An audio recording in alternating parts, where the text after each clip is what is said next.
Olá amigos, sejam bem-vindos a mais um vídeo do meu canal. Eu sou o Lucas Knaip e vamos falar sobre o Corinthians que conseguiu uma sonora vitória de 3-0 contra o Fluminense e garantiu sua vaga na grande final da Copa do Brasil, onde enfrentará o Flamengo em 2 jogos na disputa pelo título, né? Baita vitória do Corinthians, acho que ninguém esperaria um 3-0. Tudo bem que a partida não era tipo assim por um 3-0, né? O Corinthians jogava melhor. Jogava, inclusive para mim uma das melhores atuações do Corinthians com o Vitor Pereira, pela disciplina tática, pelo quanto se adaptou bem às circunstâncias que o jogo apresentou, mas assim, tava 1-0 até o início dos acréscimos, mas aquele desespero, Fernando Diniz tirou lateral, tirou zagueiro para colocar atacante em meio campo e acabou não dando certo, não à toa levou 3-0, era para ser 2, mas o Felipe Melo quis deixar o negócio pior, né, assim, óbvio que eu tô aqui para ser imparcial, mas a raiva e a tristeza do Felipe Melo é a alegria do Brasil, não só por 2010, né, naquele jogo contra a Holanda, né, que é talvez o que justifique mais a raiva das pessoas pelo Felipe Melo, mas muito pelas coisas que ele faz, né,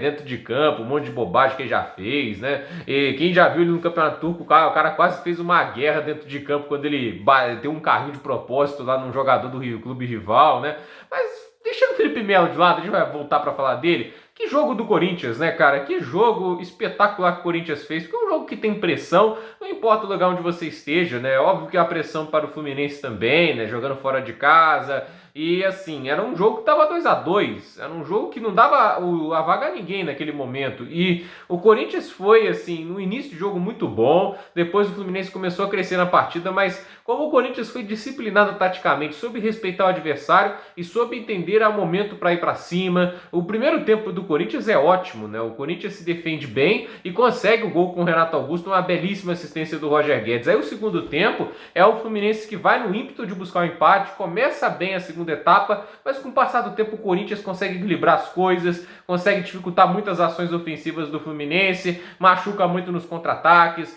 vai conseguindo ali, mesmo com uns 30% de posse, controlar a partida. Isso me impressionou bastante. A disciplina tática, defensiva, de construção, ofensiva do Corinthians foi impressionante no jogo, como se adaptou bem às circunstâncias. Isso tem muito dedo do técnico. Isso não aconteceria com o Silvinho. Claro que não aconteceria. A gente vê que o Vitor Pereira faz a diferença em um jogo como esse, né? Como fez contra o Atlético Goianiense. Eu acho que é aí que o Vitor Pereira tem aparecido, né? E principalmente depois da saída do William, que deixou o ataque do Corinthians mais coeso, porque não tem mais sacrificar peças para deixar o William confortável, fazer um monte de coisa pro William. Não, o William sai, o time cresce de produção ofensiva porque deixa o Renato Augusto certinho ali de meio atacante, o Roger Guedes vai para a ponta porque é onde ele devia jogar, o Yuri Alberto centralizado, hoje inclusive jogou muito bem, entende? Você tem ali o Duqueiroz do outro lado, o Juliano jogando bem demais. É um time que do meio para frente, pós saída do Vini, pós os ajustes que o Vitor Pereira faz depois dessa situação, melhorou demais. O Corinthians era o time que menos finalizava em todo o Campeonato Brasileiro. E desde que o William sai e faz os ajustes do Vitor Pereira, o time melhorou bastante, está começando a finalizar mais, produzir mais ofensivamente. É um time que mudou muito a postura ofensiva, melhorou. E assim, o Vitor Pereira antes se ancorava mais pelos resultados do que pelo desempenho em campo. E o desempenho em campo, uma hora ia deixar o time na mão, como deixou na Libertadores. O time chegou às quartas de final contra o Flamengo sem marcar assim, mais do que um gol por jogo. Ele tinha marcado 5 gols em 8 jogos. E chegou no jogo contra o Flamengo e não marcou gol em nenhuma das duas partidas. Então foram 5 gols em 10 jogos naquela Libertadores. Então, assim, desempenho uma hora tem que crescer. Uma hora você consegue aproveitar os resultados nem sempre jogando muito bem. É uma dádiva de grandes times, é uma dádiva de time com mentalidade forte, mas tem hora que vai ter que ter desempenho. Eu acho que o Corinthians hoje, assim, melhorou bastante, né? Tem conseguido finalmente dar um progresso em termos de desempenho e teve uma atuação muito, muito sólida. É um time hoje mais pronto para enfrentar o Flamengo do que era naquelas quartas de final da Libertadores. Acho que tem muito mais jogo agora. Eu acho que essa partida dá aí ao Corinthians mais otimismo, dá mais confiança, porque realmente parece ter mais repertório, parece ser mais sólido, parece ser um time mais pronto para brigar por esse título. Então, impressionante como o Corinthians melhorou, né, desde que o Willian saiu, o Vitor Pereira finalmente conseguindo dar uma cara mais eficiente a esse time. Então, uma vitória muito merecida.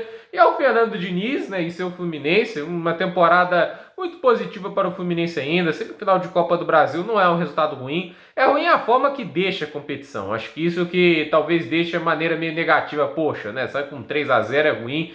Mas de qualquer maneira, cara, é um resultado ali, semifinal, não é nada para se envergonhar. E assim, o time, pelo menos, ele tentou. O Fernando Diniz pode ter desmontado o sistema ali defensivo, né? Mas ele, pelo menos, estava tentando buscar esse resultado. Isso aí é admirável, por mais que não seja muito bem executado, né? Acho que ainda falta trabalhar a transição, ataque para defesa, onde o Diniz peca demais, né? Quando o time tem que se recompor para o sistema defensivo, abre muitos espaços, não é uma marcação muito bem executada. Acho que aí é o grande problema do jogo do Diniz e uma falta de variação, porque tem uma hora que ele repete, ele fica muito previsível e é um pouco difícil sair dessa forma. Pelo menos agora parece ter tido mais amadurecimento nessas situações e parece fazer mais ajustes, parece ter uma leitura de jogo um pouco mais apurada, mas de qualquer maneira, Fernando Diniz ali acaba tendo um gostinho amargo por causa de algumas decisões que ele tomou, principalmente com o Caio Paulista titular, não é um bom lateral, não vem jogando bem, acho que mais uma atuação que ele compromete bastante o sistema defensivo e não consegue angariar pontos positivos para o ataque. Então, assim, Caio Paulista vem sendo um jogador que desempenha aquém.